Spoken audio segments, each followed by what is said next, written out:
Nashlets, and welcome to today's edition of Noshing with Nashies, where we are going to make Knot Pockets, a homemade version of that famous treat. So let's head on into my kitchen and see how they're made.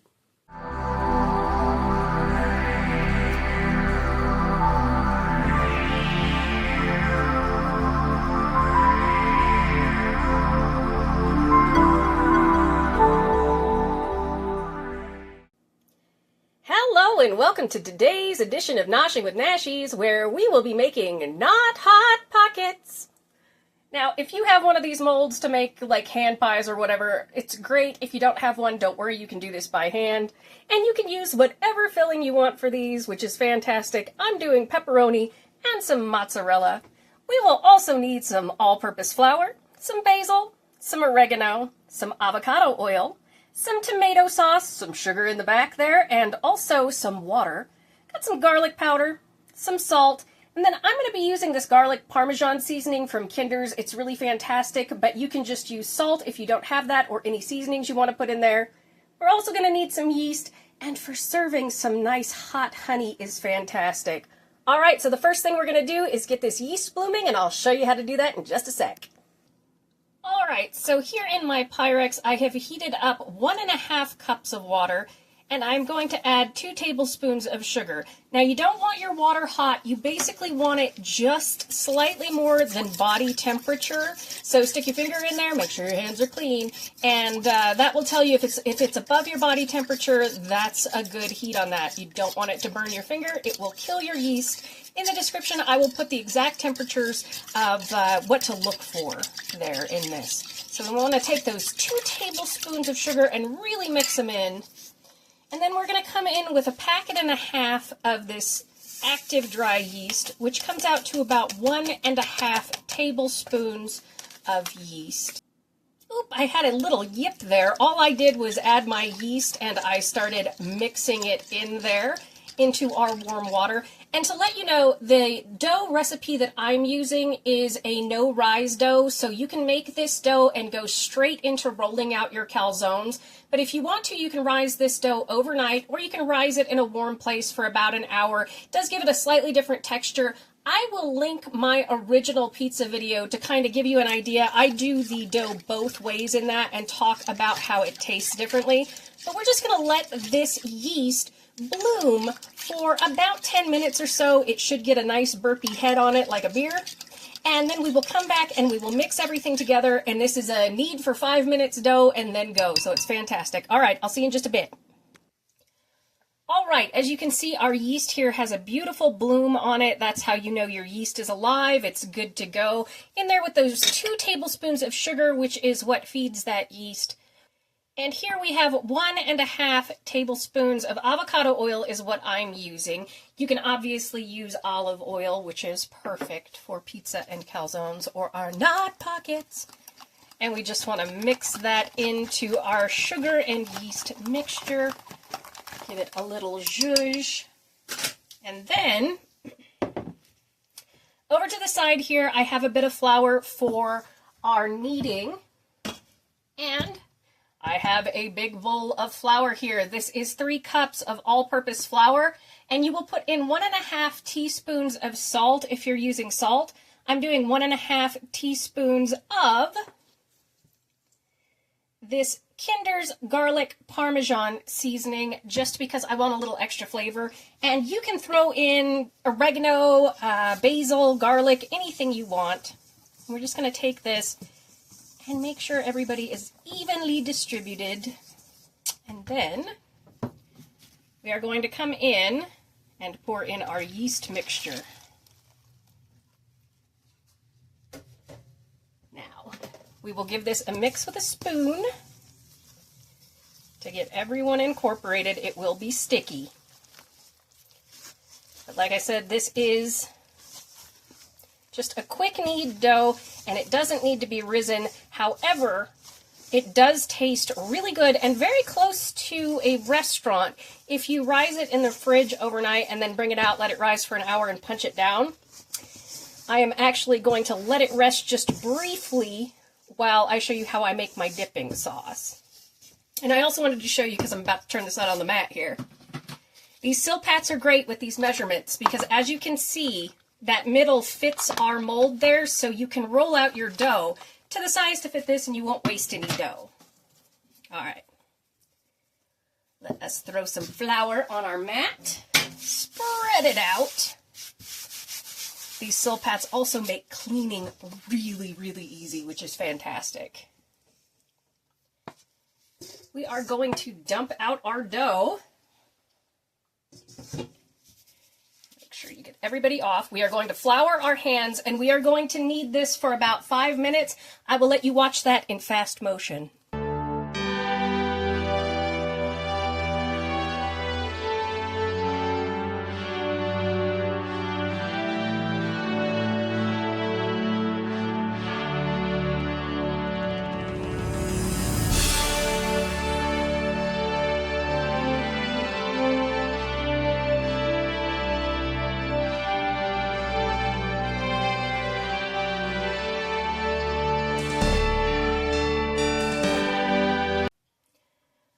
Right, 5 minutes later, and about a half a cup of added flour. You'll need up to a half a cup to keep working it without being sticky. We have our finished dough. Now, since we are going to be making some sauce and show you how to do that, and I'm also going to do something special with the pepperoni, I'm going to grease up a bowl. I'm going to cover it up with a washloppin, which is a dish towel. Stick it in my oven, which is warm at the moment. Let it rise for a few. Now, let's head over and make some sauce. Now, this is Nashies' really, really easy pizza sauce. We've got a 15-ounce can of tomato sauce, and we're just going to throw this into our pan, like so. Naturally, you can double this easily, and everything will be in the description. And again, if your pizza dough is still sticky, you can knead more dough into it, so don't worry about that. I'm going to add in about 2 tablespoons, or even more, depending on how much you like, of basil. I like a heavy basil sauce. It's a personal preference. About a teaspoon of garlic powder. You can use fresh. Oops, squeaky. My glove is squeaky. I'm going to add in a couple of tablespoons of oregano or oregano. Need to buy some of that. And we are going to add in a tablespoon of sugar. Now I'm just going to stir this, put it on my stove on medium heat for a couple of minutes until it bubbles. Then we've got the sauce. You can keep it warm, you can serve it cold, whatever you like. All right, so I took some pepperoni, about what I think I will need for our recipe here. It's up to you to decide how much you want to stuff yours with, but a couple cups of pepperoni. Into a dry pan, no oil or anything because this is fatty, over medium heat. I'm just going to crisp our pepperoni because I don't like soggy ingredients on the inside of my calzones or my knot pockets. So I'm just going to crisp these up for a few minutes, and while this is doing that, I'm going to preheat my oven to 375 degrees, and I am going to go ahead and shred my cheese and line a baking sheet with some nonstick aluminum foil. You can also just spray some nonstick spray. I won't make you watch any of this, but I will see you in a bit for the assemblage. I grated my cheese. My pepperoni is nice and crispy. I'm going to set it here on this plate with some paper towels for it to drain. Another good thing about cooking the pepperoni like that, so it has some texture inside of our knot pockets, is look at all the fat it gets rid of. Yeah, a little bit healthier, not great, but still a little bit of fat gone. Very good thing. All right, it's been about a half an hour, and you can see this dough gets big quick. It's only been about a half an hour while I was doing all that stuff, and it got huge. And we've got our Silpat here. I've put down our flour, and we are just going to plop out our dough. And it went that way for some reason. There we go. It's fine. And we want to coat it with a little bit of flour as we punch this down.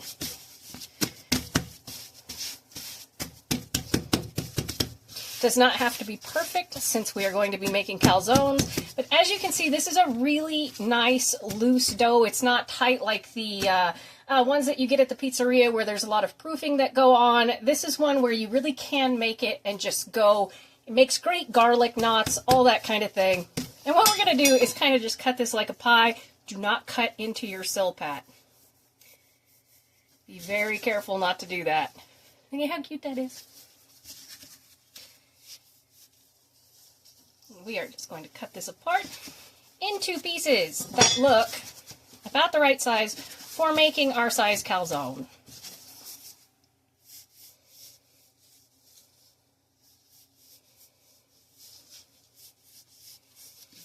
And I am guesstimating for this about, our oven's ready, about this size here. So about a palmful of our dough. Because again, this circle right here is the size of our calzone. So if it's not perfect, don't worry about it. It's no big deal. We're just kind of going to set these to the side.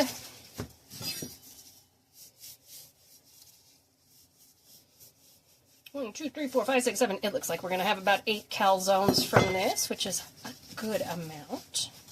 Because these are small, you can make big calzones if you wish to as well, of course.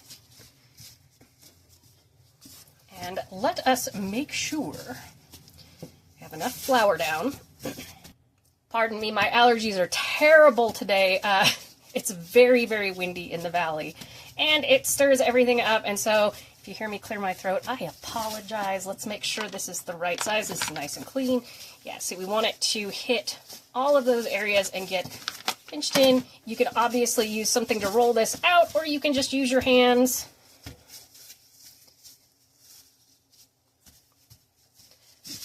Like so. Does not have to be perfect.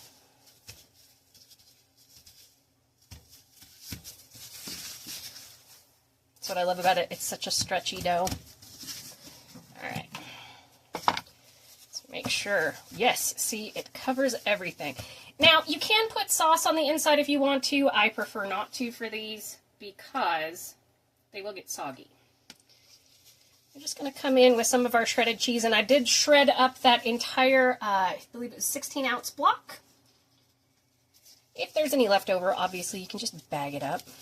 We come in with just a few pepperonis. You don't need a ton because, again,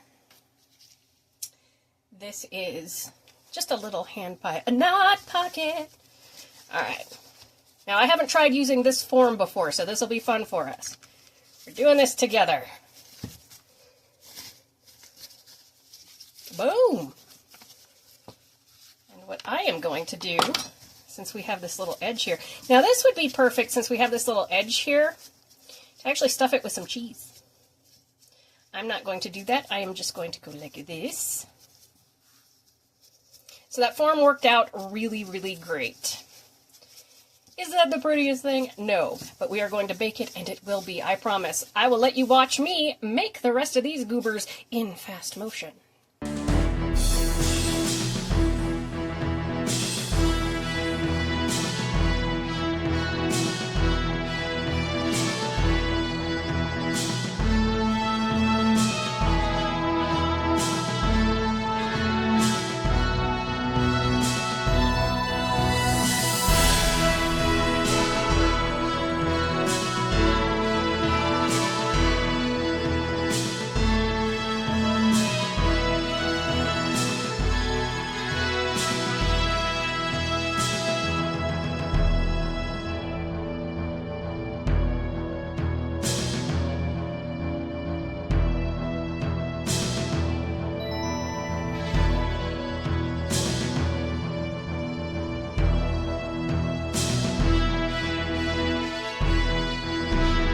Sorry about my ice machine running in the side here, but I wanted to tell you that this, instead of making 8, will actually make 10 of our knot pockets because I ended up pinching off some of the excess dough. There was too much of it for the dough mold. So this crust recipe will make 10 knot pockets. So if you have this size mold, go ahead and do 10 pieces. If you're doing it by hand, doesn't matter. You can make them whatever size you want. All right, so we ended up with 10 of our knot pockets. Now, if you want to, you can brush these with a little bit of maybe seasoned oil or some seasoned butter. I'm not going to. I am going to leave mine plain, and we are going to bake them in a 375-degree oven for about 20 minutes. I will let you know the exact time when I'm finished because this is a new mold for me, so... and you can also poke holes in the top to let out some of the air and whatnot. I'm not going to do that either, except for this one, which already has a hole. All right, I will see you all in just about 20 minutes or so. We're about halfway into cooking these. At about 10 minutes. I think they'll probably only take about 5 minutes more. So I'm going to go ahead and coat these with a little bit of my avocado oil just to give them that nice brown sheen, and then put them back in the oven for about 5. I'll let you know the exact time in a minute. Fresh out of the oven, and you can hear that cheese that has escaped in some bits doing a bubble. I was correct. 20 minutes is the perfect time. If you want to, at halfway through, throw some oil on them, and they get this beautiful golden brown. All right, I'm going to set up for my finale. Check out our adorable little knot pockets. These I normally make kind of large, so I wasn't sure how long it was going to take them to cook, if it was going to be the same or not. But yeah, this will make 10 to 12 of our little knot pockets, and everything will be in the description. Let's cut one in half here and have a little look-see. These are the perfect little treat. You can see they are nice and gooey on the inside with that cheese. And we can just dip them right into our sauce, or you can serve it with the sauce right on top if you like. Thank you so much for joining me for today's edition of Noshing with Nashies. And remember, if you come to a fork in the road, pick it up and have a nosh with Nashies. Please like, comment, share, and subscribe, and I'll see you in the next one.